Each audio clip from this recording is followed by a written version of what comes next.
कि महाभारत का रण जब खत्म होगा,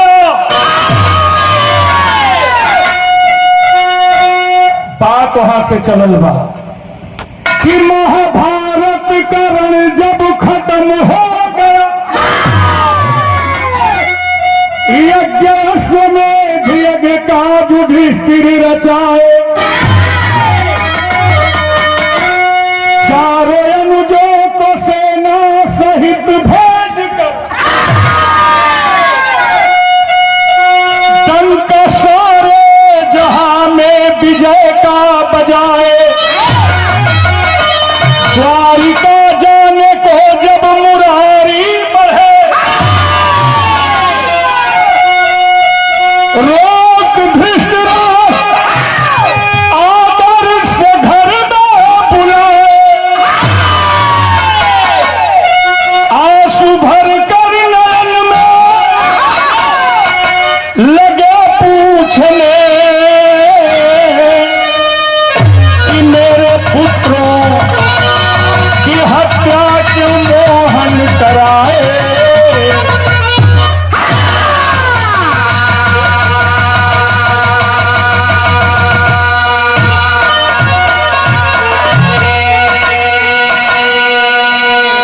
बात उस समय की है, जैसा कि आप लोग जानते हैं, हिस्सा के लिए महाभारत का युद्ध हुआ, लड़ाई हुई, अंत में युधिष्ठिर राजा बने। भगवान श्री कृष्ण जब राजा बनवा लिए युधिष्ठिर को, उसके बाद ऐलान कर दिए कि मैं अब यहां से जाऊंगा द्वारिकापुरी के लिए। ई बतिया जब अंधा धृष्टराष्ट्र जनला कि भगवान अब जाए वाला हो, संदेशा भेजला कि तनी कह दलोगन मोहन से, कन्हैया से कि तनी हमरो से भेंट कर लो। राजा बाजा बजत बा, माला पहिरा के पूर्वासी भगवान के विदाई देख हुआ, तो लेके वो बतावल कि अरे धृष्टराष्ट्र जो नंधा हो लौके लगा, वो आपके बुलावत हूं, कलम चलिए। तर्जबा कौन तर्जबा?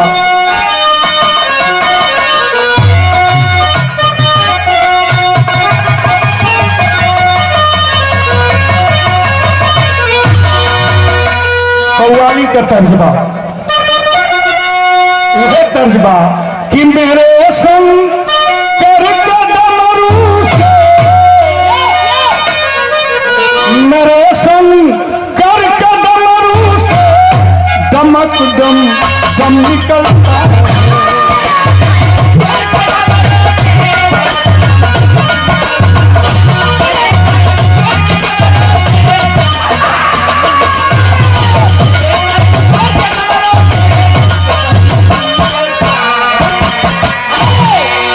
भगवान गैला धृष्टराष्ट्र पकड़ लेला, अखबार में पकड़ के छाती से लगा लिया, कहला कन्हैया हम आज मान गई। का मान गई? कि तेरे गेय मनमोहन, तेरे गेय मनमोहन किसी की चल नहीं सकती।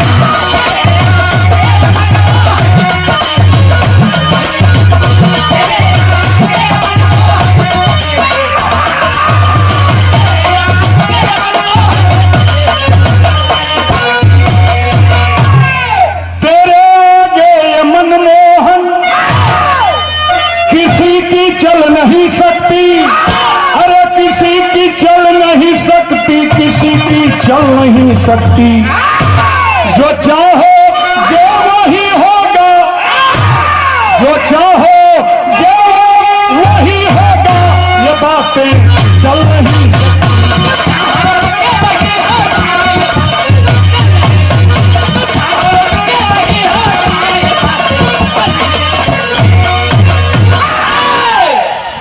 ए भैया कहना कि मान गई, लेकिन कलेजा का पता, कलेजा का पता है धोखा आप करवाए।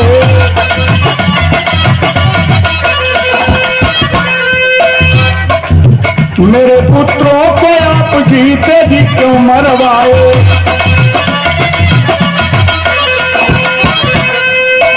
कहा मोहन ने किया आरोप सारा झूठा है।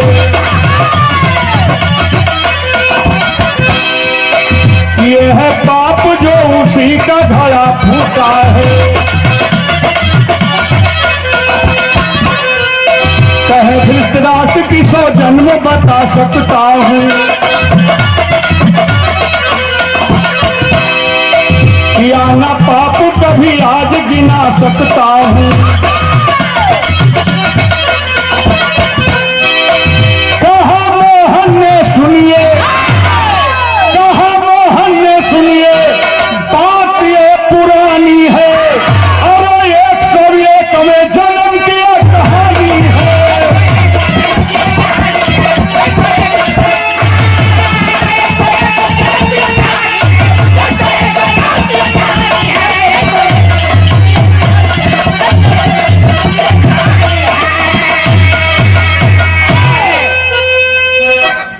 हमारी कोई न चाल है न कोई गलती है। आप जैसा कर्म किए हैं उसी का फल आपको मिला है। धृतराष्ट्र कहे रे भगवान, हमके 100 जन्म पहले का बात याद बा, हमको वो जिंदगी में पापे ना करिए। केसिया में भाव मास्टर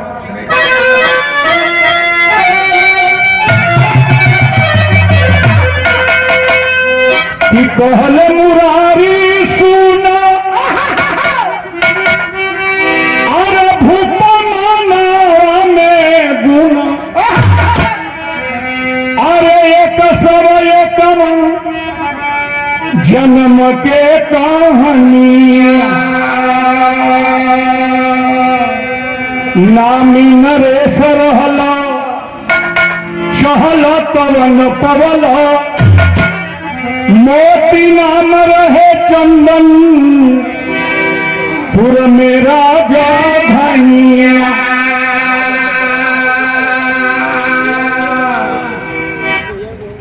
एक 101 जन्म पहले भी आप राजा थे।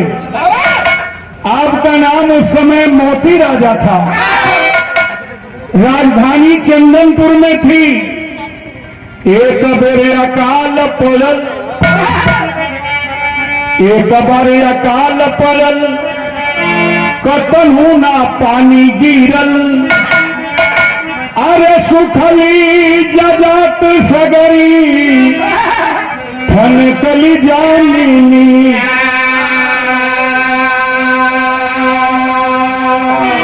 चारों तरफ हाहाकार मच गया। कहीं पानी नहीं बरसा, सूखा पड़ गया लगातार 2 बरस। वही समय वो दूसरे राज में हंस हंसिन हंसिनिया गर्भवती रह। हंसिनिया अपनी हंसपति से कहलस कि जहां हमहन कहीं जाए पियासन मर जाइए, कहीं लिया के चले जहां पानी होनी होके। तय मोती राजा आपके राजधानी में राज्य में बहुत पानी गिरा था, आप बहुत धर्मालु थे, लेकिन हंसिनिया कहले का रहल। अरे हंसिन कहे कि सुनो, अरे हंसिन कहे कि सुनो, हमरो सजनवा सूखा पड़ल बोलो हो।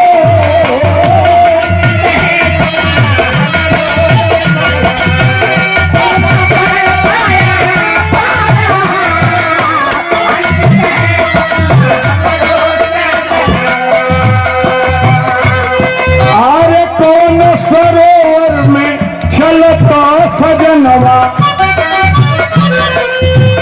कौन सरोवर में चलता सजनवा, सूखी रही तो परी हो।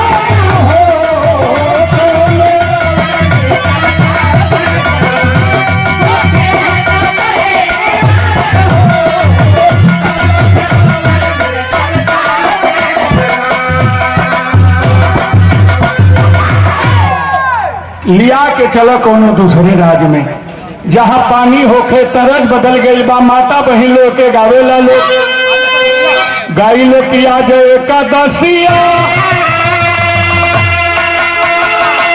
बकल दुआ दसिया तेरसिया के। एक तो बहुत सुनले हुए लोगन।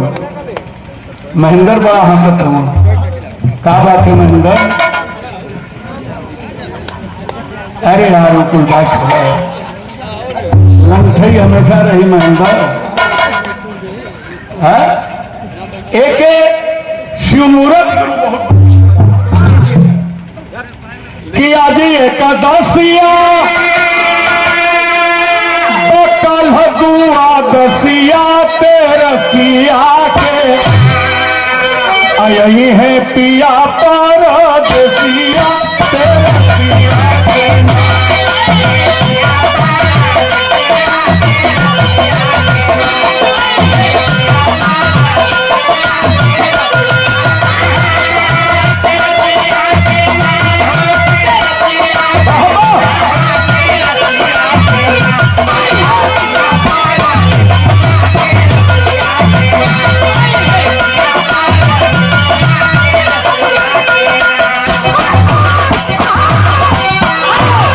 हंसवा कहले बाकी ओही चंदनपुर में।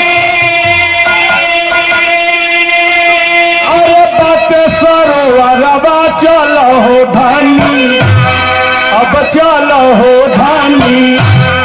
मोती राजा की सागरावा चलो हो धनी।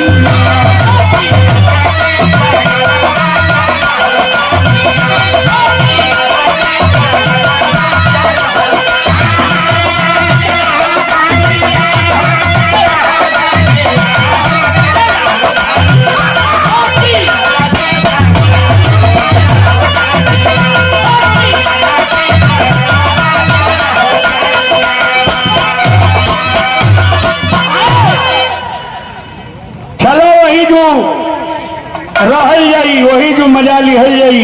हंसनिया गर्भवती रहल बाबू, उड़ के दोनों चल दिहलन। फेरी में भाव लगल कैसे मास्टर?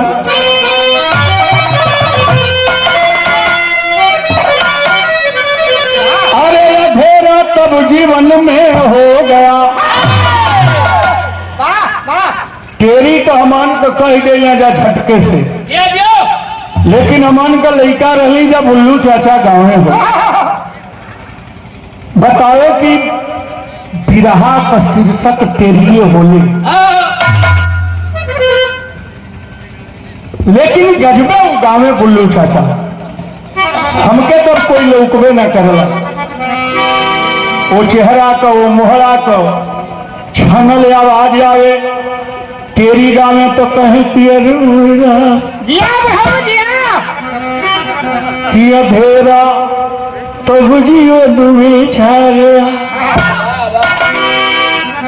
अधेरा तो बुझियो डूबे छा गया। हंस संग सरवन में डाली दीरा। अधेरा तो बुझियो डूबे छा।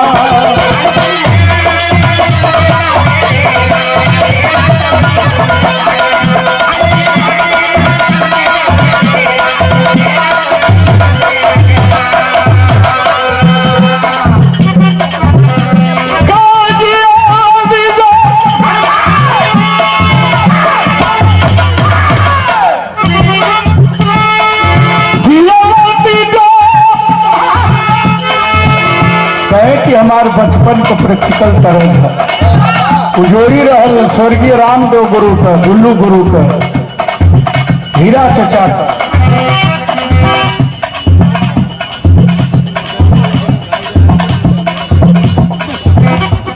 श्रीमान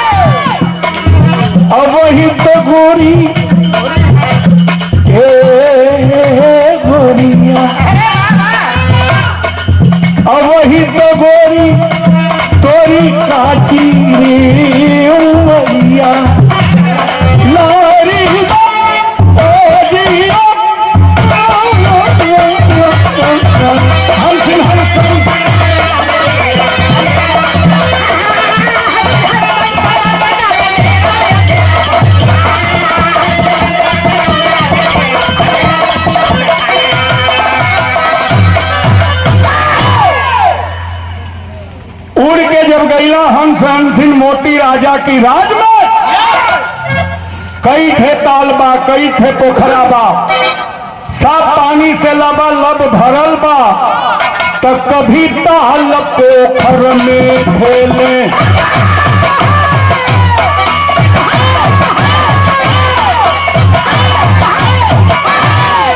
हल्ला ना, बात सबके सुनाए के चाहिए सही सही कि कभी ताल पोखर में खेले, अब कभी बाग में करे दिलो, एक साथ दाना चूए, बोले मधुर मधुर के हो, सवयंड हंसिन बिहरी,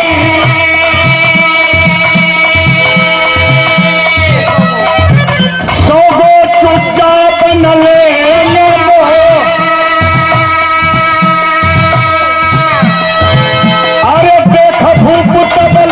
गए नौकर से बोले हैं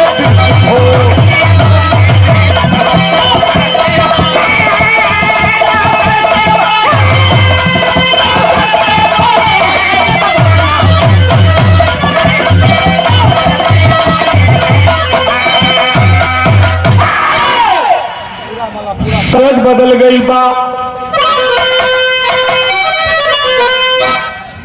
एक तरज के स्वर्गीय बेचन भाई बहुत गावे, कैसे गावे मास्टर? गावे की कहावत फूल कहावत फूल दमन मरुआ,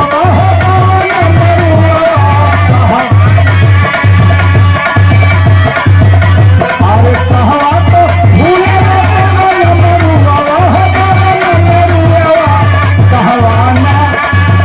नरियर के पास कहवाना, पास कहवाना,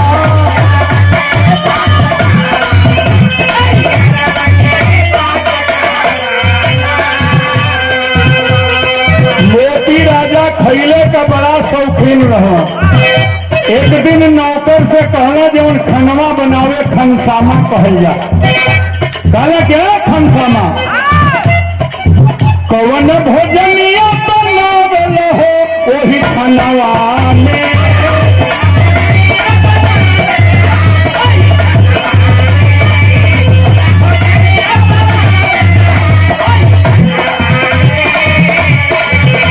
अरे कौन भोजनिया बनावल हो वही खनवा में, नहीं मिलला स्वाद खनवा में।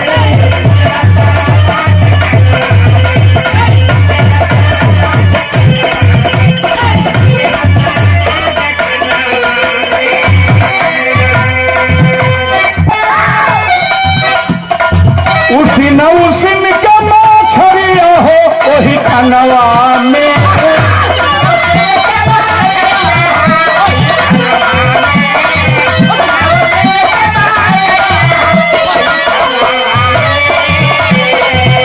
देखलवा नया हाथ खनवा में,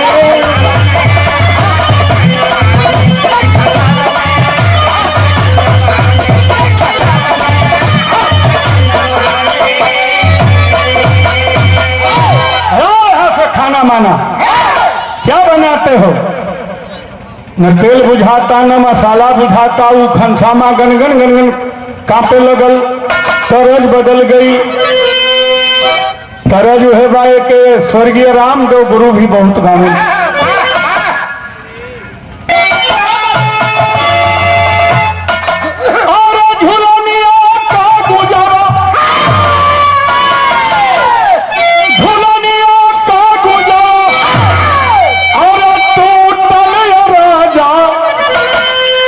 बनारस में गड़िया छूटल ये राजा,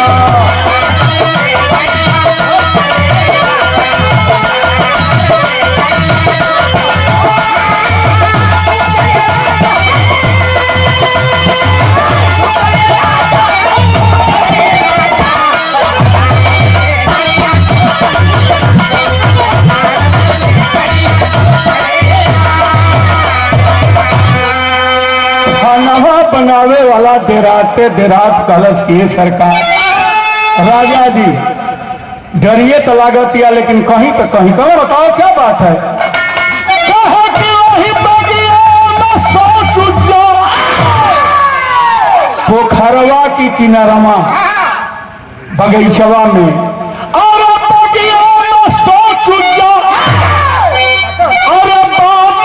राजा अब पकड़ ले पर हंस काटे हो राजा।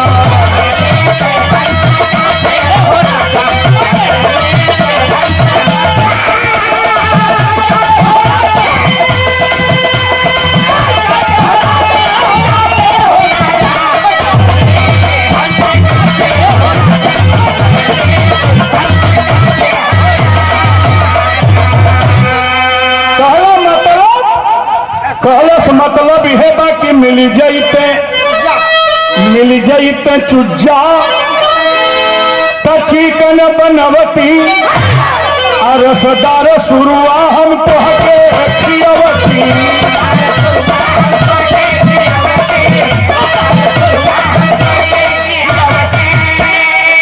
और लगता मुरिया के चाहते हो राजा पकड़ लेते हम सकाते हो राजा।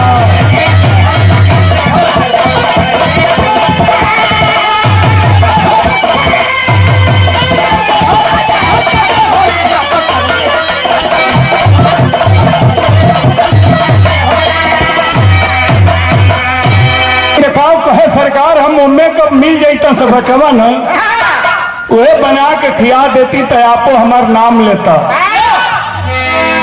तब घूमता राजा यही ले वही पोखरा की ओरी आ जाल लगवा के हंसा के फंसवा दिहला। आ हंसा जब पकड़ा गई तो हंसा का दोनों नयन दिहला ओरी।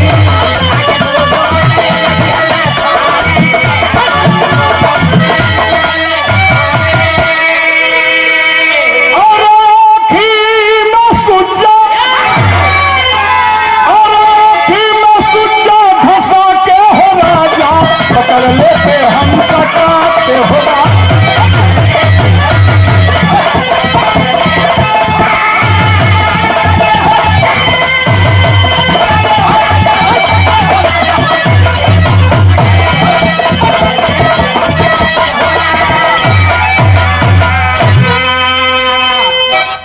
हंसवा के आँखिया अपनी हथवे से मोती राजा फोड़ दिहला। अब वो के लौकबे ना करे कहला कि में से ले चल। पहला दिने दो चार गो ले गई बनौलस राजा के दिहलस। राजा जब खैला तो कहला कि वाकई में गजब का टेस्टी। एक काम करना कि अब रोज बनाओ मैं यही खाऊंगा और तुम केवल बनाओगे तुमको नहीं खाना है। कोनो दूसरका के देवो मत करिए सब हम खाई। ए भैया भाई का कहना बा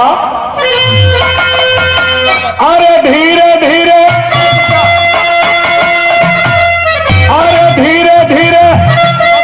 सोच जागे खाई छाती फाटली। धीरे धीरे सोच जागे खाई छाती फाटली। अरे हंसी रोवे बचवन के गवाई छाती फाटली।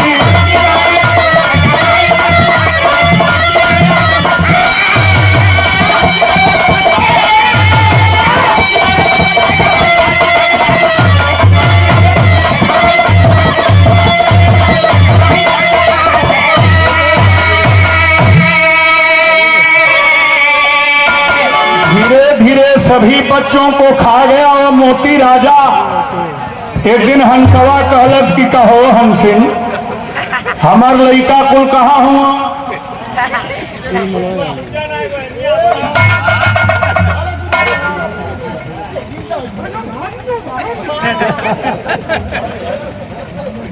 श्रीमान हरि जी भगवान का नाम है हरि। हमारे गुरु कहो लइकवन को बोलिया नहीं थे सुना। हंसा कहे हंसिन से कहे मुहावा और मवलू हो बोलिया ना सुना ले कहवा, अरे बचवन के पथवनु हो, अरे बचवन से दे तू हमके मिलवाई, छाती फाटे ले हम मोती राजा बने न कहीं कसाई, छाती फाटे ले।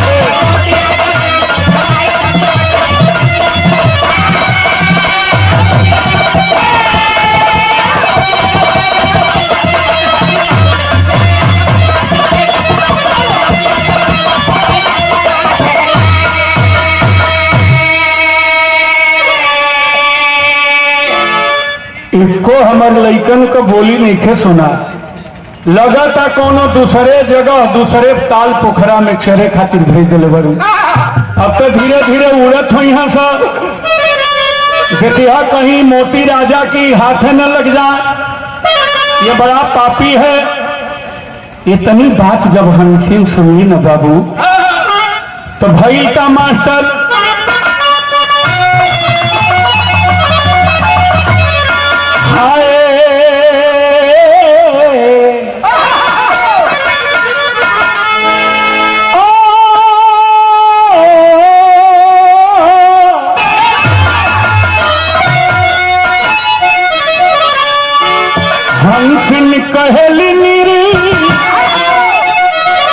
हंसिन कहली नीर, अरे भर के नया नवाए भैया,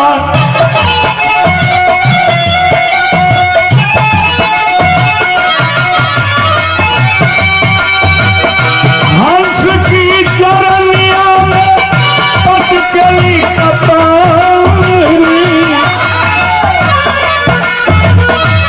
चरना ही भेजली सैया,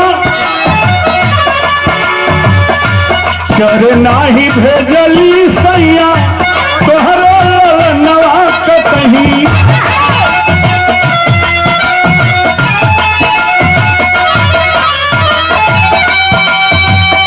मोती राजा बचवन के कैले हो संहारी, एक एक कई के सगरी लाल खाई गई हो राजा।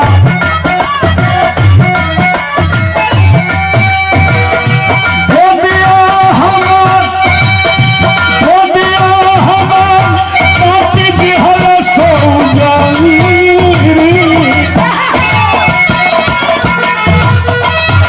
रोज बचवन के पकड़वा के ये मोती राजा खा गई सैया। हंसा कहे कि विधना, हंसा कहे कि विधना, कैसन तो विधना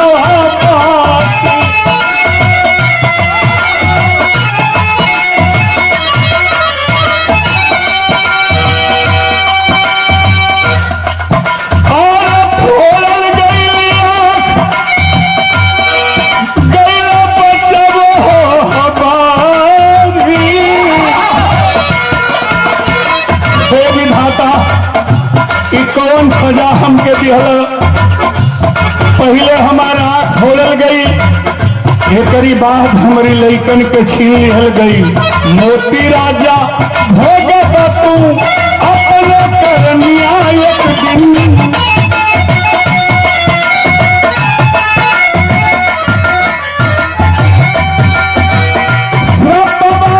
सुना के दिहल कनवा के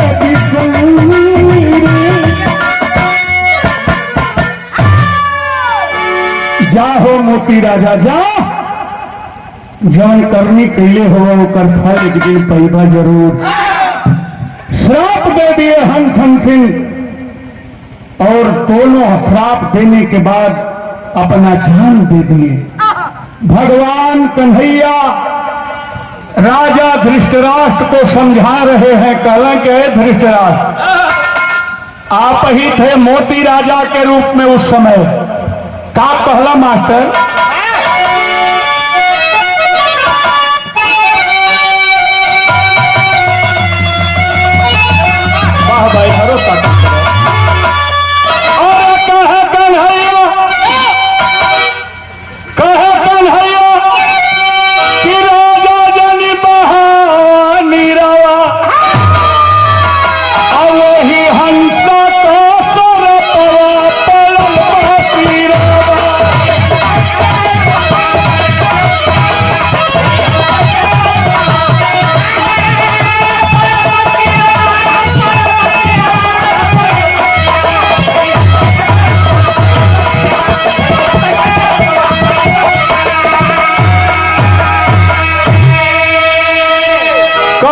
की आंख फोड़ल हंसा का 101 जन्म पहले तय अंधा तू भैला आंख फोड़ल हंसा का तय अंधा तू भैला अशोक तो हर लाल भैले चुजा जवन खैला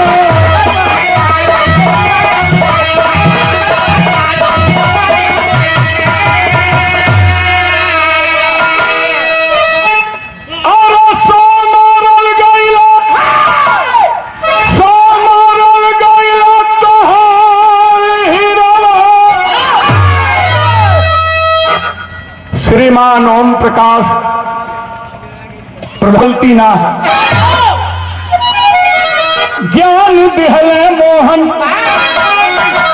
बैरागी भूप भैले अकुंती गंधारी के संग में बन में जारी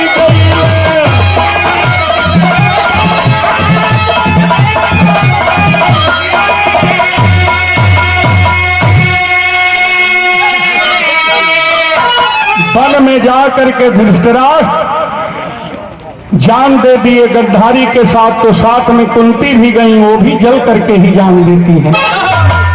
और किया युधिष्ठिर पिंडदान, किया युधिष्ठिर पिंडदान गंगा की तीरमा, वही हंस को सरप बपलई बसिरवा।